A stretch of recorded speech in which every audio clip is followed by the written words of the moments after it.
السلام علیکم ورحمت الله وبرکاته. محترمینو، بار دې مسلې پوښتنه کړې ده چې دا کرکټ دا څنګه دی، او دا پوښتنه یې کړې ده چې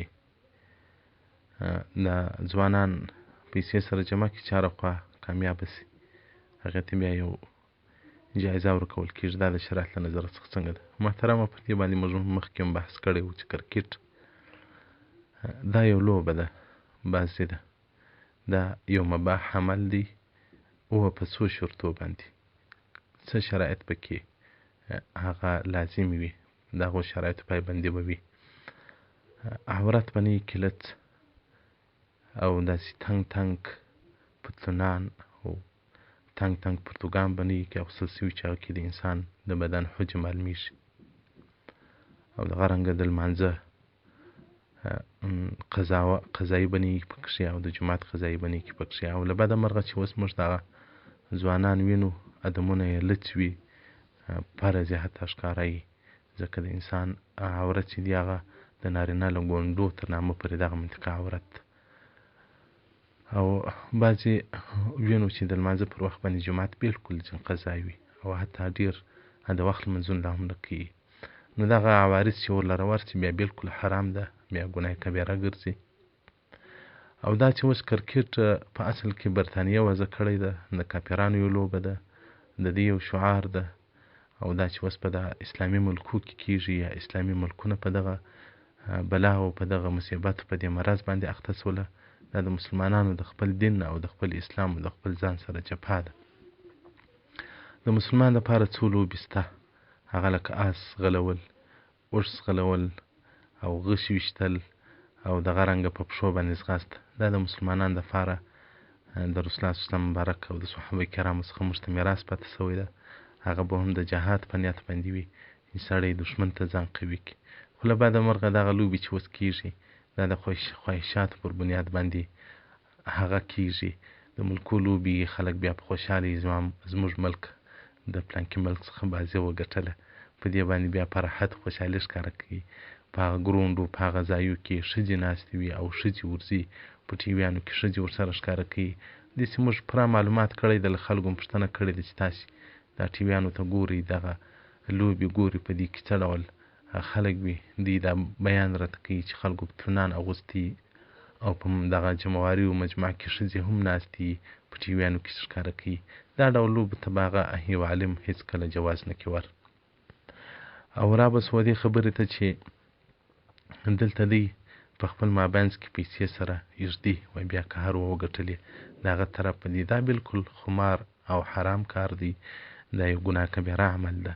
صرف په څلورو شیانو کې، هغه لکه آس او اوښ او د قدمو ځغاسته او رمې ویشتل غشی، په دغه څلورو شیانو کې که وایي امام هغه باچا د زمانې و دې بازي کوونکو ته ووایي چې که هر و آس چابک وځغستل، مسابقه یې وګټل، هغه ته زه انعام ورکوم رواتې.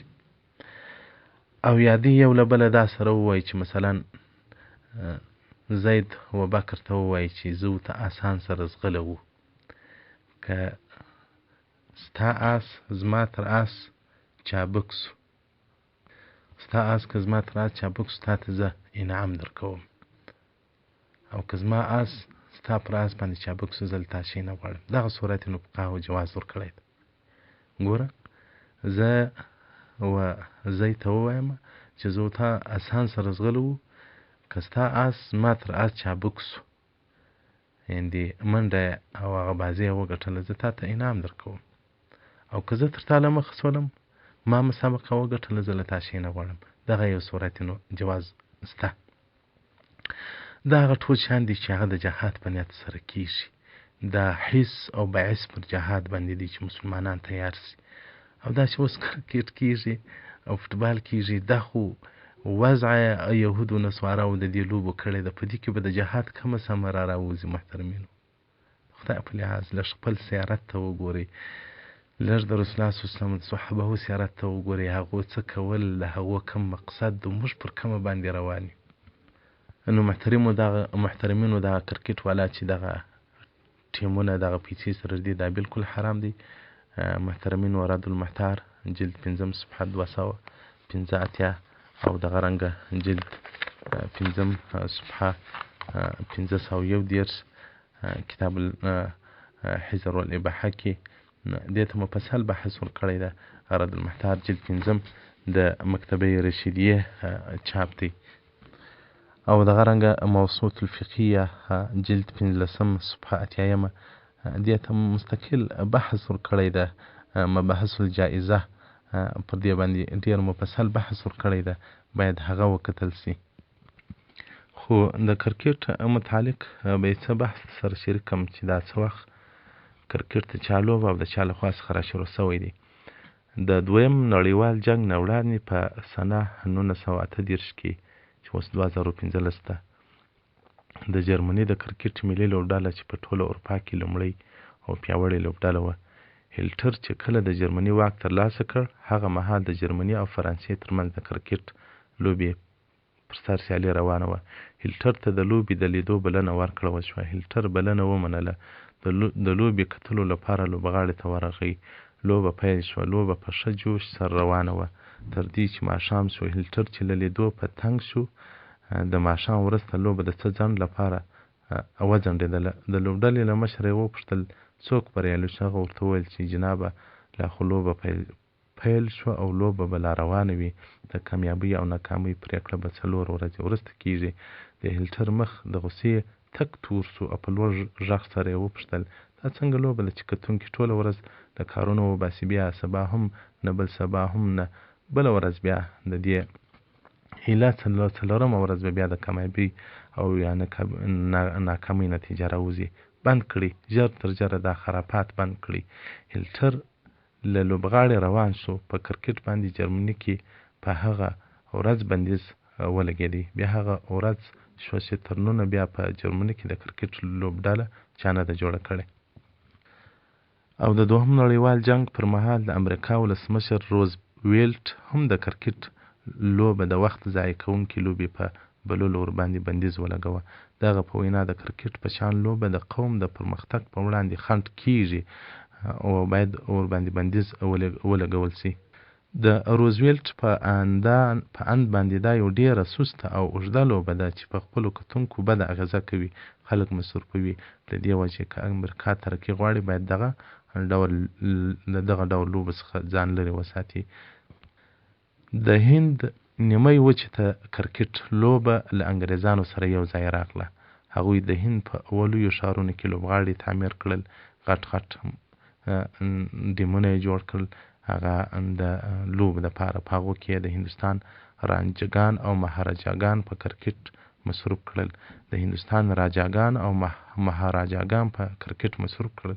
هغوی په خپل منځ کې جلا جلا لوبډلې جوړې کړلې. البته عامو خلکو ترمنځ کرکټ ځای پیدا نه کړ. یوازې د راجاګانو او مهاراجاګانو لوبډلو ترمنځ سیالي کېدله. هغو به مسابقې سره کولې.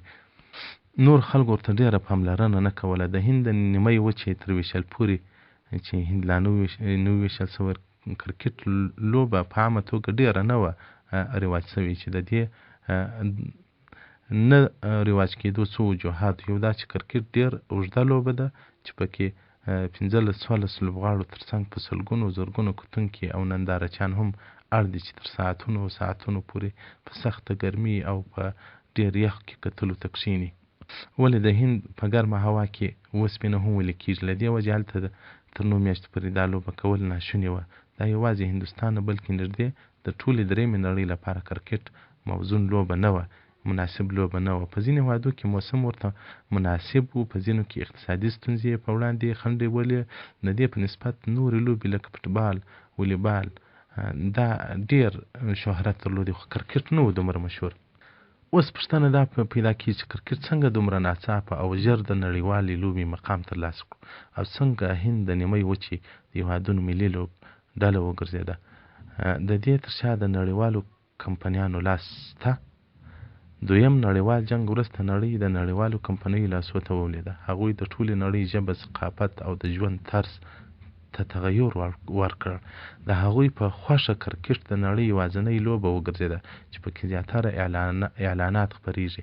دا یو داسې لوبه ده چې په نړۍ کې تر هرې لوبې زیات کتونکي او نندارچیان لري، او داسې نندارچیان چې په هر لوبغاړي کې هغوی ناست وي یا د تلویزیونونو مخې ته ناست وي. هغوی تر پایه د لوبې له کتلو پرته پرته نه پورته کیږي. دې ته په پام نړیوالو کمپنیو د کرکټ د پالنې چارې په خپلو لاس کې واستې. په درېیمه نړۍ کې د کرکټ پیژندګلوۍ لپاره یې د خپلو کڅوړو خولې بیرته کړې. دغو کمپنیو لوی لوبې پیل کړې. دا فلاني جام لوبه شروع کېدونکې ده، دا د فلاني جام ګټلو لوبه ده روانه ده. په دې لوبه کې درانه انعامات ټاکل شوي دي. په دغه لوبه کې هغه نړیوال دننه میلیونران ګرځي. کوم توپ اچونکی چې شهرت پیدا کړي، نړیوالې کمپنۍ ورسره د خپلو مصنوعاتو تولیداتو د مشهورولو تړون کوي. کوم توپ وهونکی چې شهرت ترلاسه کړي، د هغوی انځورونه د فلاني صابون، فلاني شامپو د فلاني مشروب په اعلاناتو کې راځي. دا لړۍ مخ په وړاندې درومي. خو بیا هم د کمپنیو حرص ختم نه شو. هغو محسوس کړه چې د دوی د ګټو اوس نور هم ګنجایش شته. هغوی د لوبغاړو په سینو د خپلو کمپنیو ګرامونه وټومبل، ورته مخصوص ډول خولۍ یې پر سر کړلې، مخصوص غوندې هغه کمیسانو پتلونان ور جوړ کړله. نو محترمینو، دغه د کرکټ لوبغاړه ده چې لوبه ده چې انګریزانو ترویج کړې ده او رواج کړې ده. نو چې څوک د انګریزانو سره حسد او اسلامي عداوت او دښمني لري، نو باید د دې لوبډلو څخه ځان وساتي. اول محترمینو، په طالبونو کې زما په یاد سي، په دا کوڅو کې زه سبقانو ته تلم، دا کشنانو به کرکټ کاوه، دا مردار ګنام به پر موږ باندې راغورځېدل. ګور دا څومره غټې فتنې ورسره پیدا سوې. د ځوانانو ذهنونه واوښتل. یو ځوان که سر جوړي هم هغه د کرکټ د لوبغاړي په شکل سر جوړي، هغه ډول ژیره جوړي. دا یو د انګریزانو ثقافت زموږ مسلمانانو جامعه ته راوغورځاوه. افغانستان الحمدلله جن خلاص و. په دا اوس قرونه کې هغه هم په دغه بلا باندې کښېوتی. پاکستان خو له وخته لا ژیره کې سپینه کړه. عرب هم دې ته ورګډ سول. اوس د ښځو لوبې هم راووتلې، ښځې هم میدانو ته راووتلې. د خدای په لحاظ خپل سیارت پلی کوي، خپل سیارت وګورئ. د صحابه کرامو، د تابعینو، د تابعینو، د جناب محمد صلی الله علیه وسلم سیارت، د مسلمان کسب چې دی، د مسلمان حرف او دنده چې شته، موږ د کرکټ لپاره پیدا سوي. خالد بن ولید راته مبارک موږ ته رسول الله صلی الله علیه وسلم داسې اولادو ته غشی ورښیاست. نو خو جهاد په تروریزم بدل سو. نن جهاد ته دهشتګردي وویل سوه، نن جهاد ته دړماري وویل سوه، نن جهاد د بل استعمار وبلل سو. جهاد دی چیرې؟ که په عراق کې جهاد شروع دی، خلک وایي دا د فلانکي ملک استعمار دی. که په فلسطین کې شروع دی، هغه وایي دا د فلانکي ملک استعماریان دي. که په افغانستان کې دی، هغه وایي دا د فلانکي ملک استعماران دي. که په بل ځای کې دی، هغه وایي دا د فلانکي ملک استعماران دي. د جهاد حقیقت څه دا هغه لوبې دي چې د مسلمانانو ذهنونو او افکار یې مشغوله او وساتل. بایزید بستامي رحمت الله علیه مبارک وایي وخت خوب لیدی، په خوب کې یې حوره ولیدله. ده ورته ویل ته څومره حسینه او څومره ښایسته یې. وایي هغه حورې په جواب کې ورته وویل چې زه ستا یم، که جنت ته الله جل جلاله راوستلی، زه ستا یم، انتظار وکړه تر هغه وخته. بایزید بستامي رحمت الله علیه مبارک چې راکښېنستی، نو د جنت چې څوک په خوب وویني، نو بیا به هغه څنګه تا پر دې مځکه باندې کوي. نو بایزید بستامي رحمت الله علیه څو ورځې ډېر سرګردانه و، خو بل وخت بیا خوب ولیدی. دی وایي په خوب کې حور راغلې، ما وایي په خوب کې سترګې ځینې پټې کړلې. خوب مې لیدی، په خوب کې مې سترګې ځینې پټې کړلې، یعنې مخ ځینې واړوه. هغه حور راته وویل چې موږ خو الله تا ته انعام کړي او په دنیا کې لا در ښکاره کړو، موږ د آخرت انعام یې تا ته الله درکړي. وایي ده په جواب کې ورته وویل ان کن شواغلون، تاسې ما مشغوله کوئ، تی شواغل یاست. محترمینو، زموږ سلفو صالحینو او زموږ اکابرو شغل الله او شغل ذکر و، خو لیکن دغه ټول شیان کافرانو شواغل راته راوایستل چې زموږ ذهنونه، زموږ افکار مشغوله کړي. موبایلونه یو شغل، رادیوګانې بل شغل، ټیپونه بل شغل، ټي ویان بل شغل. تاسې مسلمانانو دغه د نوی نسل جامعه تاسې وګورئ. دا څه وخت مخکې ځای روان وي، دوه کشنې هلکان دي، یو د کوناټي دی وښوري، وایي بل په فلم کې دغه چمونه کول. زه ورته ودرېدلم، طالب راسره دی، ورته ګورم دی دا د فلم کیسه کوي. بیا مې نو پوښتنې ځینې وکړه چې دا څنګه فلم دی. باره خو بادشاه نو زما سر نه ورخلاصېده، دی راته شروع دا دی فلم دی. زموږ کشنیان د الحمدلله د سپارې پر ځای، د شیر صلات پر ځای باندې اوس فلمونه زده کوي. سبحان الله.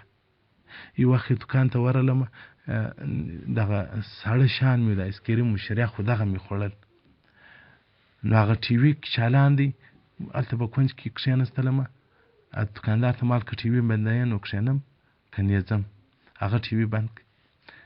یو هلک دی کاغذان ټولوي، یو خرنه ګونۍ یې په لاس کې ده. دغه راغلی دوکاندار ته وایي د پنجو که د لسي اسکریم راکړه، هغه ورکړی. ته وا ټي وي نه راته چلانه، ښایي مولوي صاحب ناست. ته لکه مولوي صاحب ناست. زما په دې کې فکر دی خپل خوراک مې وکړې را ولاړ سم چې دا ما دوکاندار ته پیسې لا نه وي ورکړي، دوکاندار ورته چالان کړي. دی ورته ولاړ دی، په ولاړ دی دغه اسکریم خوري، هلته ټي وي ته ګوري. دغه زموږ ماحول جامعه شوه. اخر به موږ درندګان کېږو لکه یهود و نصواره. بیا به په موږ کې نه خور معلوم وي، نه به پلار معلوم وي، نه به قریب معلوم وي. د ښځې سره به مجموعه هم د اړولې لکه د یهودو. دا ساعت مخکې یو چا له سعودي څخه زنګ راته ووه، دلته بعضې خلک دی وایي دغه د ښځې فرض مچول او څټل او ښځه د نارینه فرض دی وایي دا پروا نه لري، هېڅ مشکل نه لري. دلته وایي ملا دی دا خبرې را سره کوي. ما ته د ملا ته بیا زما ټلیفون ورکړه، زه د ملا سره څه بحث پر دې موضوع باندې وکړم. نو زموږ اوس خلک دا راووتل، ملایان مو دغه د یهودو ثقافت خوښوي، وایي لکه د حیواناتو د سره څټي. الیاذ بالله، الله پاکه نو خو نه مو وژنې، الله د ایمان سره مرګ موږ ته راکړه. دغه حالات بنا نور نسو برداشتولی. او رسول الله صلی الله علیه وسلم په آخر زمانه کې به کامل مؤمن لکه چینجی په سرکه کې دا اډول وي. هغه چینجی سرکې تر وولېږي، هغه ډېر په تکلیف وي، سرکه تیز وي. او رسول الله صلی الله علیه وسلم بارک وایي اسلام به لکه سکروټه په لاس کې دا اډول به اسلام پیغور سي د مسلمانانو په جامعه کې. اوس چې یو څوک مسلمانۍ کوي خلک پیغور ورکوي، تاژیره پرېږدي، ستا لباس مسنون لباس دی. نو دا مختصر د کرکټ هغه حالات چې مې در سره شریک کړله. نو باره تاسو خدای او تاسو آخرت. والسلام علیکم ورحمت الله.